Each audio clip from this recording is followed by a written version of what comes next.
আজকে আমরা বুনো ফুল বা জংলি গাছের কার্যবিধি সম্পর্কে জানব।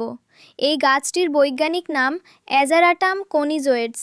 এটি আমাদের দেশে সাধারণত ফুলকুড়ি উনচুনটি বকরটি বা ছাগল লেরি নামে পরিচিত। গ্রাম অঞ্চলে অনেকে একে স্রেফ বুনো ফুল বা জংলি গাছ হিসেবেও চিনে থাকে। এটি সূর্যমুখী পরিবারের একটি উদ্ভিদ। ফুল, এর ফুলগুলো ছোট গুচ্ছাকৃতির এবং সাধারণত সাদা বা হালকা বেগুনি রঙের হয়। পাতাগুলো খসখসে এবং কিনারা খাঁজ কাটা থাকে। পাতা কোঁচল্লোলে একটি তীব্র গন্ধ পাওয়া যায়। আয়ুর্বেদিক চিকিৎসায় ক্ষত সারাতে বা রক্ত পড়া বন্ধ করতে এই গাছের পাতার রস ব্যবহার করা হয়।